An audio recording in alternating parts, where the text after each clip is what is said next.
I cannot believe that you are crying about being lonely. What is this loneliness that you are even saying? You have 2 children, 2 baby daddies, numerous boyfriends, and you are here crying. What then do you want someone like me to do? I watched Lolade slink out of my office, her face red with shame, her eyes even redder from the tears she had been shedding. I let out a deep sigh. I knew that she probably did not understand that my words were not meant to hurt her. They were simply because I could not understand why a woman who had 2 healthy children, as well as numerous men to foot her bills, was crying about being lonely. I felt a small pang of guilt as I looked at her retreating back. Sister Lolade had gotten pregnant more times than I can count. Her list of abortions was long, yet here I was. She had no idea how much I envied her, how much I craved the blessings which I felt she was taking for granted. I had been married for 15 years with no child, and I had reached a point where there was absolutely nothing that I wouldn't give to get pregnant. Even if it was going to end up in a miscarriage, I just wanted to even know what it felt like to have such precious life growing inside me. I had stayed with only one man my entire life.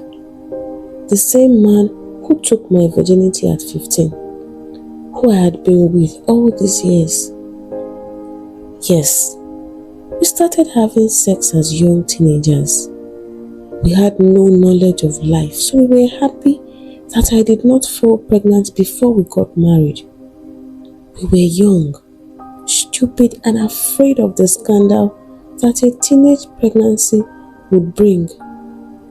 We thought we were just lucky. Now, 15 years later, I know better.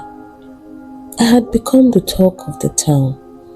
Everyone everywhere spoke about me in whispers behind my back. Some, like my immediate family members and my mother-in-law, were even bold enough to discuss me right in my presence. I had become a sort of pariah, always avoiding family gatherings and parties because I was dreading the questions, the side glances, and the snide remarks. Only God knows when this one will finally get pregnant. She's lucky that her husband has not thrown her things out yet. Do you know what she has used to tie him down? I hear that she eats the children in her womb. I eat with children.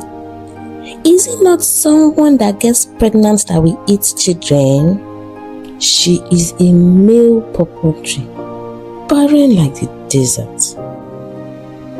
I could hear the endless accusations. Their words cut me deep. People wondered how many abortions I had committed.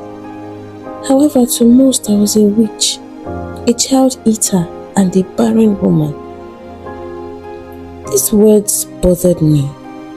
I was under immense pressure, so much so that the love and affection of my husband could not ease my hurt. I turned to medicine.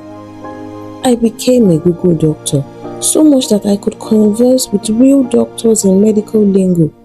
Some even thought I was a trained professional. I researched and I bought all sorts of pills that I took to no avail. I took Chinese medicine, Indian medicine, and even traditional Nigerian medicines. At a point, I turned to an Ifa priest who gave me something to plant in front of my house. He also gave me several items, some to hold, some to insert before having sex with my husband. I did all of it, without my husband's knowledge. People, I nearly died. I found that it was true that there is a very thin line between life and death. I bled like a stuck pig for 3 days non-stop. I was so faint that everyone feared for my safety. All thanks to God, I survived that ordeal. Through all this, my husband kept assuring me of his love for me. His words fell on deaf ears because that was when I decided to try home shifting. I had heard that it was this miracle procedure carried out by herbal healers. One of my friends even saw that the womb shifting was what helped her get pregnant and have her own children. Like everything else that I had done, I made a decision and embarked on the womb shifting journey without the knowledge or consent of my husband. I suffered the pain of the harsh massages alone. I had not told anybody, so I had no one to share my pain with. The womb shifting was terrible. At a point it felt as if they were pressing my womb out of my body. It felt as though the uterus was about to fall out through my anus. Still I persisted, and still I got nothing but pain in return. One might ask why I allowed myself to go through so much. You might even think that at least I should have a few nephews or nieces that could provide succor for me. Children that would wipe my tears and keep me from feeling so alone. However, things were not exactly like that. The stigma surrounding my childlessness held me mercilessly from enjoying these children around me. Any effort to do something nice for the children was met with snide remarks. Mommy, see what Big Mommy got for me? Which Big Mommy? She is your auntie, not your mommy. Besides, she can buy you all the fine things now. She does not have any child or anyone to spend money. That day, I went home in tears. And I decided to go to a hospital the very next day. At the hospital, the doctors suggested an intrauterine insemination, or IUI. This was a procedure where my husband's sperm would be washed and inserted into my uterus on the day that I ovulate. The millions of sperm cells, as opposed to one strong swimmer, would increase my chances of pregnancy. I immediately agreed, and we began the process. I did 3 IUIs. 2 failed, but the third could not even take place because I did not ovulate, but I had a cyst instead. So naturally, we progressed to talks of IVF. Once again I agreed, so we started the process. My people, I did IVF just once and I promised myself never again. It was so incredibly frustrating and painful. The injections, the vaginal scans, the pills, the grocery list of rules and regulations, do's and don'ts, the uncertainty. All of that, only to get a negative test result at the end of the day. I fainted. I could not believe that all that suffering had been for nothing. Maybe it was my desperation, but something seemed to have broken in me, removing me from all considerations of morality. So when one of the nurses told me about a place where it was guaranteed that I would have my babies, I did not think twice. I did not consider that little voice telling me that something was off. All I wanted was my own children.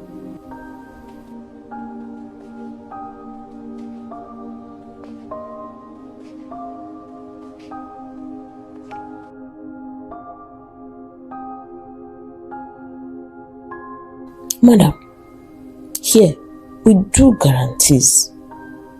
What you get is what your money can afford. A boy is just 3 million naira. Girls, 2 million naira. Last price. If you like, you can have 2 or 3. It all depends on your money and on what you want. I blanked my mind to the possibility of this being a baby factor. They said it was IVF, but I would only be required to make payments once the pregnancy had been confirmed. My heart was like steel, unmoving, unflinching. I did it. I paid 5 million naira for twin boys. My husband is a proud Igbo man, and his tribe, male children, heirs were more preferred, so I naturally went for them.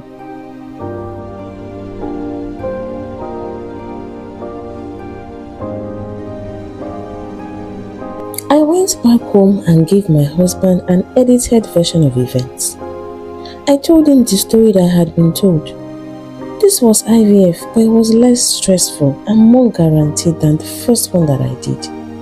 He even gave a sperm sample, despite me knowing that it would not be used for anything.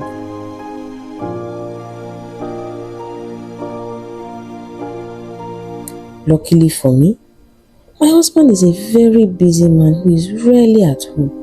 So when the pregnancy was confirmed, it was easy for me to fake being pregnant. I put clothes in my belly and even wore prosthetic pregnancy bumps. I was able to convince him that it was okay for him to miss the births. So by the time he was able to rush home, I was sitting pretty with my 2 boys. At that time, everything changed. I was so happy. My smartness had paid off because here I was with 2 boys to call my own. My husband was overjoyed, and even my mother-in-law could not hide her elation that not only did I now have children, I had given her son heirs. We had a big party. 2 actually, one in Lagos,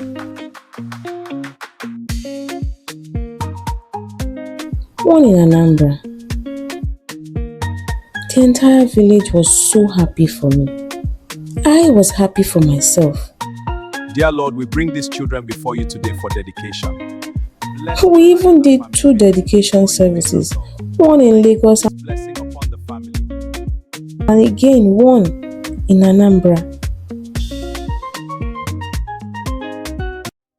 It was a week after the baby's dedication service that shit began to hit the fan.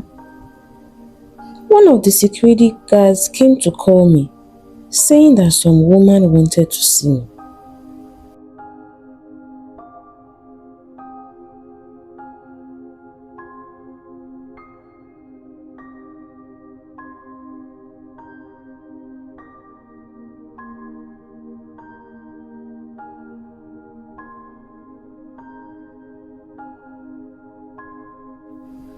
I refused to answer both of them. I instructed my guards to bundle the intruders out of my compound. I immediately called the nurse who had referred me to the clinic, but her number was not connecting, so I quickly drove down to the hospital where I had initially met her. To my surprise, I met the place sealed. Residents close by told me that one of the hospital staff had been arrested for child trafficking and that the rest of the hospital was under investigation, hence its closure. I could feel the cold hands of panic beginning to massage my heart. Still, I tried to keep calm and I went back home. If only I had known that things were just about to get worse. The next day dawned chaos. Sirens blaring, my compound under siege by policemen, my lives at an end because my husband was at home to witness it all as it went down.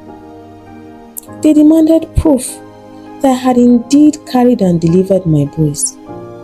However, I could not give them anything. I had not registered at any clinic.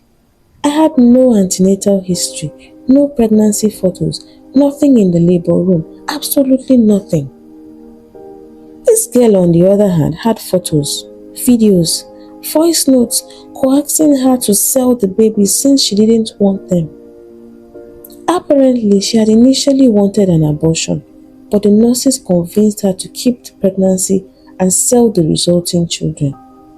She had then unsuccessfully tried to hide the pregnancy from her mother. So when the mother noticed that she was no longer pregnant, she began hounding her, asking for the whereabouts of the children that her daughter had obviously been delivered of. The incessant questions had finally led them to my door. My world crashed. I had gone full circle. I had gone from being pitied and whispered about because of my childlessness to being celebrated for the birth of my twin boys. Now, to being despised and disdained for my act of desperation. The policemen arrested me, marched me to the station to write a statement.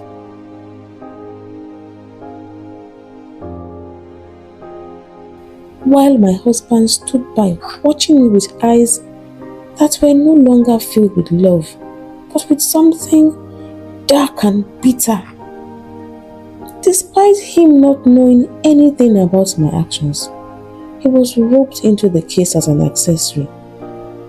The charges piled up: kidnapping, child trafficking, obtaining under false pretenses, document forgery, unlawful coercion, intimidation, emotional torture, threat to life.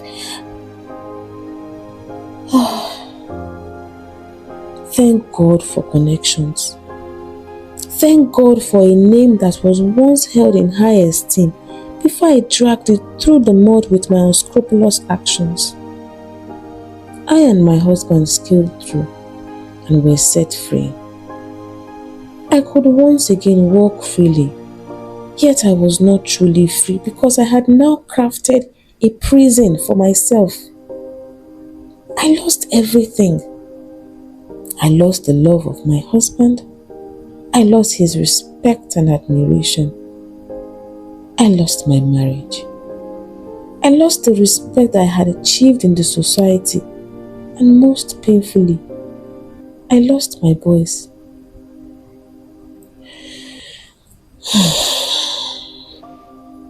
My advice to all women who are currently going through what I faced is this: do not let your desperation make you lose your sense of morality. Do not let your pain blind you to the feelings of someone else. Do not make blind decisions due to your frustration or desperation. My name is Lolade, and this is my story.